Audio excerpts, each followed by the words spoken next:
मग होते आमच्या गावातले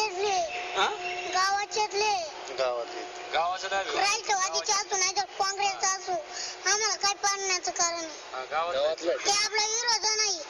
काहीच नाही आणि उगाच उचलला की आपटला गावाच्या बाबतीत तो आपला विरोध आहे का नाही ना राष्ट्रीय असू नाही तर काँग्रेस असू आपल्याला काही घेणं नाही. तो आपल्या गावाचा सरपंच आहे मग त्याला तो मत आपल्या 2 पटीने मोर आहे. कस काय गावातला मग सरपंच आहे तो असं हा त्याला माग खेचायचं लय आवड आहे. कस कसं काय मग आज बबन दादा तर आमदार आहे हा आमदार सरपंच पेक्षा मोठा आहे. आपण खेचू पण मी माझ्या गावासाठी लढतोय माझ्याच गावातल्यांना पाडू कमू बरं माझ्या गावातल्यांना का पाडू आता सरपंच तुला करायचं आहे गावचा हे दादांचं मला टार्गेट पण आहे आमच्या गावाचं पद नाहीच मला आमच्या गावाचा रोड आणि ती करायचं सरपंच पद घेऊन करणार रोड पण आता ते जवळ कटळ नाही त्यांचं पद आपल्याला हिसकून घ्यायचं नाही ते मनाने म्हणलं पाहिजे मग मला ही पद शपथ नाही फक्त आणि ते एखाद्या बाजूला म्हणते बी दादा बरं राहिलं लगेच म्हणते ना त्याला काय पण आपल्याला त्यांना पद हिसकून नाही घ्यायचं काही करायचं नाही पण आपल्याला बबन दादाला पाडायचे बरं का तो एका सभेतच पदन बिदन घेऊन टाकशील काढून ना 2-3 सभेतच दादा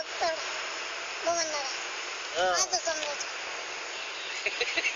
बबन दादाला कधीपासून ओळखतो तू हा कधीपासून ओळखतो चौथी आल्यापासून वापरा चौथीत आल्यापासून आणि राहुल दादाला हा राहुल दादा चालू करतो राहुल दादाचा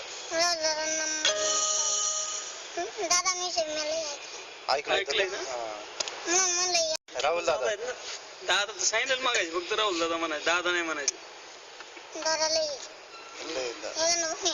बरं झालं आपल्या बबन दादाचं चक्कर झालं आईला आपल्या बबन दादाने किती केलं बबन दादाचं चक्क यांनी नाव घेतलं म्हणून हा, बरं. एवढ्या मोठ्या माणसाचं नाव घेतो नाव घ्यायचं इथून पुढं राहुल दादा काय तुला जायचं कशाने काय जायला गाडी गाडी आहे ना गाडी आहे ना का सोडून येऊ नाही कोणा संघ आला गारगावला शाळेला तिकडे काय त्याचं ब्रिलियंट